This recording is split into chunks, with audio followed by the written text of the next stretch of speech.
ሰላም የዴሊ ፎረም ቤተሰቦች በኢራን ጦርነት ምክንያት የነዳጅ ዋጋ ከ50 በመቶ በላይ ማሻቀቡን ተከትሎ የአሜሪካው ፕሬዝዳንት ዶናልድ ትራምፕ የፌዴራል የነዳጅ ታክስን ለተወሰነ ጊዜ የማንሳት እቅድ እንዳላቸው አስታወቁ። ፕሬዝዳንቱ ሰኞ ዕለት ከሲቢኤስ ኒውስ ጋር ባደረጉት ቆይታም ይህ እርምጃ ሸማቹን ለመታደግ ግሩም ሀሳብ መሆኑን ገልጸዋል። የነዳጅ ዋጋ ወደ ነበረበት ሲመለስ ታክሱም አብሮ እንደሚመለስም ጠቁመዋል። ዶናልድ ትራምፕ የሆርሙዝ የባህር ሰርጥ በኢራን መዘጋቱን ተከትሎ ዋጋው በአንድ ጋሎን ከ4.52 በላይ የገባ ሲሆን ታክሱን የማንሳት ሂደቱ የኮንግረሱን ይሁንታ የሚጠይቅና የፌዴራል መንግስቱን በሳምንት ግማሽ ቢሊዮን ዶላር ገቢን የሚያሳጣ ውሳኔም ነው። ይሁን እንጂ የፕሬዝዳንቱ ሀሳብ ወደ ህግ ለመቀየር ሪፐብሊካንና ዲሞክራት ህግ አውጪዎች የህግ ማርቀቅ ስራ መጀመራቸው ተገልጿል።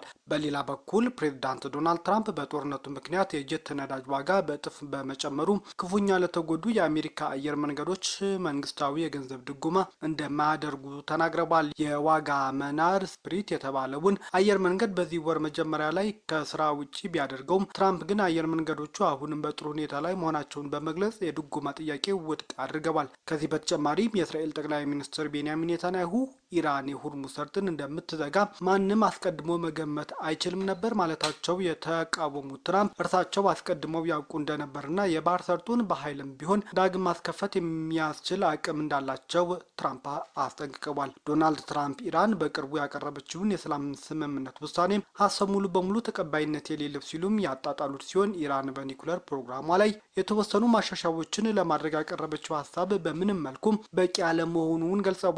ሰነዱ ምን ያህል አደጋ ውስጥ እንዳሉ ፈጽሞ በማያውቁ ሰዎች የተዘጋጀ የሞኝ ሀሳብ ሲሉም የኢራንን ሀሳብ ዶናልድ ትራምፕ አጣጥለውታል። የአሜሪካ ፕሬዝዳንት ዶናልድ ትራምፕ ኢራን ጦርነቱ ለማቆም ያቀረበችው የቅርብ ጊዜ ውሳኔ ሀሳብ ቆሻሻ ሲሉም በከፍተኛ ንቀት አጣጥለውታል። በሁለቱ ሀገራት መካከል ያለው የተኩስ አቁም ስምምነት በመጨረሻው ደረጃ ላይ እንደሚገኝም ዶናልድ ትራምፕ አስጠንቅቀዋል። ትራምፕ ይህንን የተናገሩት ሰኞ ዕለት በዋይት ሀውስ ውስጥ በነበረ አንድ መድረክ ላይ ሲሆን ቴህራን የላከችውን የውሳኔ ሀሳብ አንብቤ እንኳን አልጨረስኩትም በማለት በግልጽ መናደዳቸውን ተናግረዋል። ይህም የዲፕሎማሲ መቋረጥና በቅርቡ የታዩት የእርስ በርስ የተኩስ ልውውጦች የመካከለኛውን ምስራቅ ቀጠና ዳግም ወደ ለየለት አውዳሚ ጦርነት ሊያስገቡት እንደሚችሉ ከፍተኛ ስጋትን ፈጥሯል።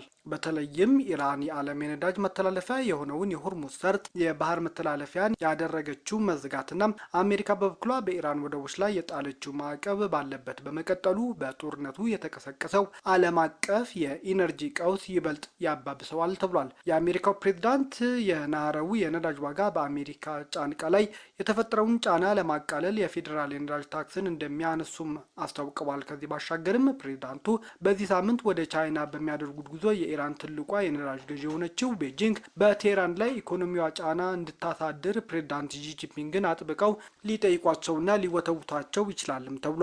በሁለቱ ሀገራት መካከል ያለው ልዩነት አሁንም የሰፋ ሲሆን መረጃዎች እንደሚያሳዩት ኢራን ባቀረበችው የውሳኔ ሀሳብ አከራካሪ በሆነው የኒኩሌር ፕሮግራሟ ላይ የተወሰኑ ማሻሻያዎችን ለማድረግ በተለይም ከፍተኛ መጠን ያለው የበለጸገ ዩራኒየም አቅም በመቀነስ ቀሪውን ወደ ሶስተኛ ሀገር ሩሲያ ለመላክ አቅርባለች።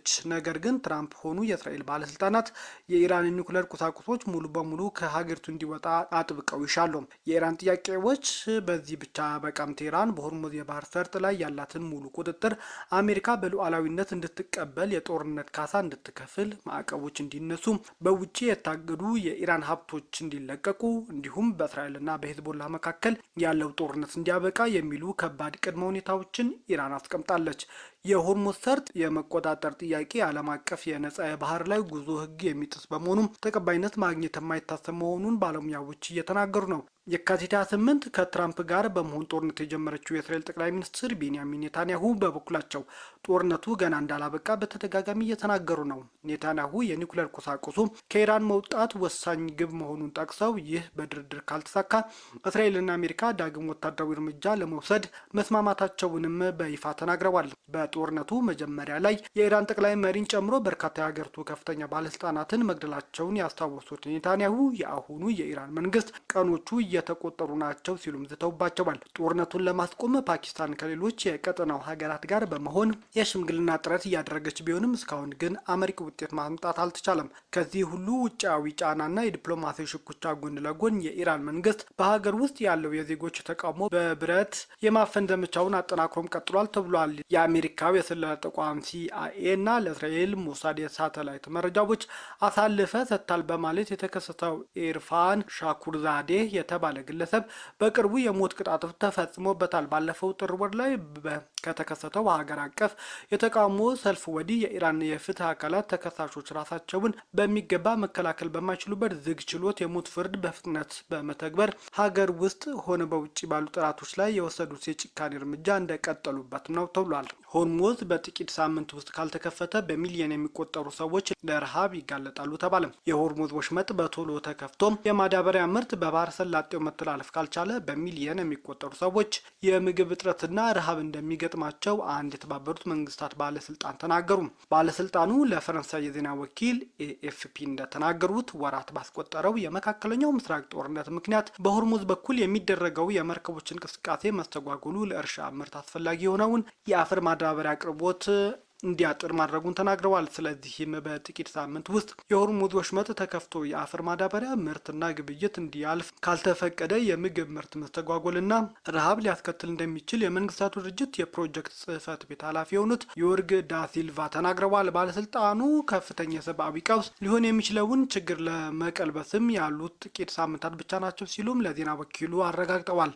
አክለውም በጦርነቱ ሰበብ የአፈር ማዳበሪያ ምርት አቅርቦት በመስተጓጎሉ ተጨማሪ 45 ሚሊዮን የሚሆኑ ተጨማሪ ሰዎች ለምግብ እጥረትና ለረሃብ የሚዳረጉ ቀውስ ሊገጥም ይችላልን ብለዋል። ባለፈው የካቲት ወር ማብቂያ አካባቢ የተከሰከሰው የመካከለኛው ምስራቅ ጦርነት ኢራንና አሜሪካን በወሳኝ የባህር መተላለፊያ የሆነው የሆርሙዝ ወሽመጥ በኩል እንዲዘጉና እንዲፋጠጡ እያደረጋቸው ነው። ስለ አሜሪካ የጦር መሳሪያ ክምችት የተናገሩት ሴናተር ምርመራ እንደሚደረግባቸው የአሜሪካ መከላከያ ሚኒስቴር ተናገረ። የአሜሪካ መከላከያ ሚኒስትር ፒት ሄግስ መስሪያ ቤታቸው ዲሞክራቱ ሴናተር ማርክ ኬሊ ስለ ሀገሪቱ የጦር መሳሪያ ክምችት የሰጡት አስተያየት እንዲመረመር ጠየቁ። ሴናተሩ ቴሌቪዥን ላይ ቀርበው ሚስጥራዊ ስለሆኑ የፔንታገን መረጃ ዘላብደዋል ያሉት ሄግስ በድጋሚ መሐላውን ጥሷል ሲሉም ኤክስ ገጻቸው ላይ ባሰፈሩ ጽሑፍ ጠቅሰዋል። ሴናተሩ ኬር ወቀሳ ያሰነዘረባቸው ንግግር ያደረጉት ከሲቢኤስ ኒውስ ጋር በነበራቸው ቆይታ ነው። ፕሮግራሙ ላይ ቀርበው በኢራን ጦርነት ምክንያት ስለ አሜሪካ የጦር መሳሪያ ክምችት የተሰማቸውን ስጋትም በይፋ ተናግረዋል። እኚህ ሴናተር የጦር መሳሪያችን የሚዘረዝር የፔንታገን ማብራሪያ በማጣቀስ የመሳሪያ ክምችት ምን ጥቅም ላይ እንደዋለ መረዳታቸውን አስደንጋጭ እንደሆነ ተናግረዋል። ኬሊም ከዚህ ቃለመጠይቅ በኋላ ከመከላከያ ሚኒስቴር ለቀረባቸው ክስ በሰጡት ምላሽ ሚስጥራዊ መረጃ አውጥተዋል መባሉን አስተባብለዋል። ስለዚህ ጉዳይ ከሳምንት በፊት ይፋዊ ውይይት ላይ ተነጋግረናል ሲሉም ጉዳዩ ሚስጥር እንዳልነበረም አብራርተዋል። የአሪዞናው ሴናተር በኤክስ ገጻቸው ላይ በሰጡት ምላሽ ከእነዚህ ክምችቶች የተወሰኑት ወደ ነበሩበት ለመመለስ ዓመታትን እንደሚፈጅ ተናግሯል ሲሉም መረጃው የወጣው ከመከላከያ ሚኒስትር ንግግር እንደሆነም ገልጸዋል። ባለፈው ወር የነበረው የሴኔት ስብሰባ የሚያሳይም ቪዲዮም ለጥፈዋል። ይህም የምስጢራዊ መረጃ አይደለም፣ የአንተ ንግግር ነው። ይህ ጦርነት ከፍተኛ ዋጋ እያስወጣን ነው።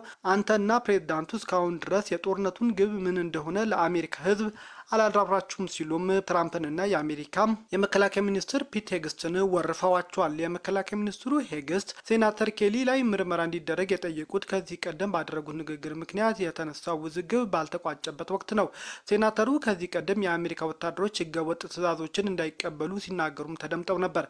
መከላከያ መስሪያ ቤቱ በዚህ ንግግራቸው ምክንያት ህጋዊ እርምጃ ሊወሰድባቸው ያቀደ ሲሆን ከቀናት በፊት ግን የፌዴራል ይግባኝ ሰሚ ችሎት የፔንታገን እርምጃ ውድቅ ሊያደርግ ባቸው እንደሚችልም ተሰምቷል። በአሜሪካና በኢራን ጦርነት ግዙፍ ባንኮች ከፍተኛ ትርፍ እያተረፉ እንደሆነ ተናገሩ።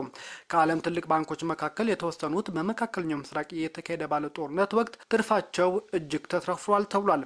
የጄፒ ሞርጋን የንግድ ዘርፍ በ26 የመጀመሪያ 3 ወራት ውስጥ ብቻ 11.6 ቢሊዮን ዶላር ታሪካዊ ገቢን ማስመዝገቡን ይፋ አድርጓል። ይህ ገቢ ባንኩ በታሪክ ካገኛቸው ከፍተኛ የሩብ ዓመት ትርፍ ሁሉም በሁለተኛ ደረጃ ላይ የሚቀመጥ ነው ተብሏል። ዋናዎቹ 6 ግዙፍ ባንኮች የሚባሉት ባንክ ኦፍ አሜሪካ፣ ሞርጋን ስታንሌይ፣ ሲቲ ግሩፕ፣ ጎልድማን ሳክስ እና ዌልስ ፋርጎ እና የዓመቱ መጀመሪያ 3 ወራት ትርፋቸው በከፍተኛ መጠን አድጓል።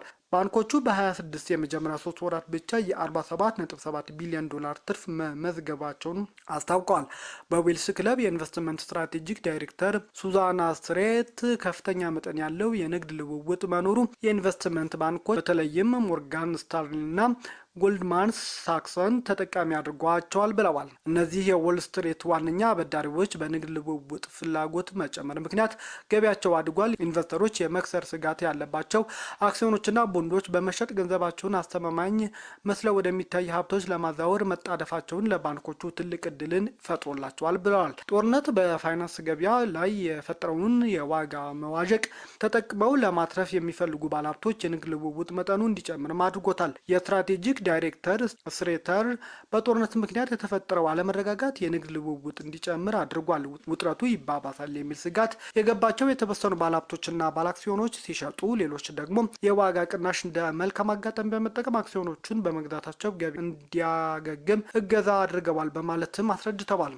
በዚህ ወቅት በኦዲትና ታክስ ተቋም አርኤስኤም ዩኬ ከፍተኛ ተንታኝ የሆኑት ኤሚሊ ሳዊች እንደሚናገሩት በየትኛውም ግጭት ውስጥ ቀዳሚ ተጠቃሚ የመከላከያ ኢንዱስትሪ ዘርፍ ነው። ግጭት በአየር መከላከያ አቅም ላይ ያለው ክፍተት በማሳየቱ በመላው አውሮፓና አሜሪካ የሚሳኤል መከላከያ፣ የድሮን መከላከያ ስርዓቶች እና የወታደራዊ መሳሪያዎች ላይ የሚወጣው ኢንቨስትመንት እንዲስፋፋ አድርጎታልም ብለዋል። ጦርነቱ የመከላከያ ኩባንያዎች ምን ያህል አስፈላጊ እንደሆኑ አጉልቶ ከማሳየት በተጨማሪ መንግስታት የጦር መሳሪያ ክምችታቸውን የመሙላት ፍላጎት እንዲኖራቸው አድርጓል ተብሏል። የመንግስታቱ የመሳሪያ ፍላጎት የግዢ ፍላጎትም አንሮታል ተብሏል። እንደ ኤፍ-35 ያሉ ተዋጊ ጀቶችና አካላት የሚያመርተው ቢኤስ ሲስተምስ የተባለ ኩባንያ ባወጣው መረጃ በዚህ ዓመት ሽያጭና ትርፉ ጠንካራ እድገት ይኖራል ብሎ እንደሚጠበቅ አስታውቋል። በዓለም ዙሪያ የደህንነት ስጋት እየጨመረ በመምጣቱ የመንግስታት ወታደራዊ ወጪ ማሳደጉን የገለጸው ኩባንያው ይህ ሂደት በምላሹ ምቹ ሁኔታ እንደሚፈጥርለት ማስረድቷል። ሎክሄድ ማርቲን፣ ቦይንግ እና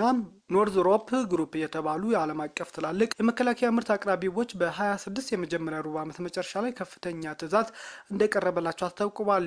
ይሁን እንጂ ባለፉት ዓመታት በከፍተኛ መጠን ሲጨምር የነበረው የመከላከያ ኩባንያዎች አክሲዮን ዘርፍ የተሰጠው ዋጋ ከሚገባው በላይ ነው የሚል ስጋት በመፍጠሩ ከመጋቢት አጋማሽ አንስቶ ግን ወርዷል። ጦርነቱ ዓለም አቀፍ አማራጭ የኃይል አቅርቦት በማስፋት በነዳጅ ላይ ያለን ጥገኝነት በመቀነስ ምን ያህል አስፈላጊ እንደሆነ ማሳየቱን በዌልዝ ክለብ የኢንቨስትመንት ስትራቴጂክ ዳይሬክተር የሆኑት ሱዛና ስትሬት ይናገራሉ። እንደ ስትሬት ገለጻ የትራምፕ አስተዳደር የነዳጅ ቁፋሮን በከፍተኛ ደረጃ በሚያበረታታው በአሜሪካ ውስጥ ጭምር የታዳሽ ኃይል ዘርፍን ፍላጎት በከፍተኛ ሁኔታ ጨምሯል። ጦርነቱ በታዳሽ ኃይል ላይ የሚደረግ ኢንቨስትመንት የኢነርጂ አቅርቦት የተረጋጋ እንዲሆን ለማድረግና ድንገተኛ ቀውሶችን የመቋቋም አቅምን ለመገንባት አስፈላጊ በመሆኑ ይበልጥ እንዲታመንበት ምክንያት መሆኑን ዳይሬክተሩ ተናግረዋል። ከዚህ ቀውስ ተጠቃሚ ከሆኑ ኩባንያዎች አንዱ የሆነው በፍሎሪዳ የሚገኘው ኔክስት ኢራ ኤነርጂ በዚህ ዓመት የአክሲዮን ዋጋው በ17 በመቶ አድጎለታል። ይህ የዋጋ እድገት የታየውም የኢንቨስተሮች በኩባንያዎቹ ላይ ያላቸው እምነት በመጨመሩ እንደሆነም ተገልጿል። ግዙፍ የዴንማርክ የንፋስ ኃይል ኩባንያዎች የሆኑት ቬስታስ እና ኦርስታድ በበኩላቸው በከፍተኛ ትርፍ ማግኘታቸውን ገልጸዋል። የኩባንያዎቹ ትርፍ መጨመር የኢራን ጦርነት ተጽዕኖ የታዳሽ ኃይል ኩባንያዎች እያሳደገ መሆኑን ያመለክታል ተብሏል። ቤተሰቦቻችን ዜናዎቻችን ከወደዳችሁት ላይክ አድርጉ፣ ለሌሎች ተደራሽ እንድንሆንም ሼር አድርጉ። አዲስ የሆናችሁ ደግሞ ሰብስክራይብ በማድረግ ቤተሰብ ይሁኑ። ሰናይ ጊዜ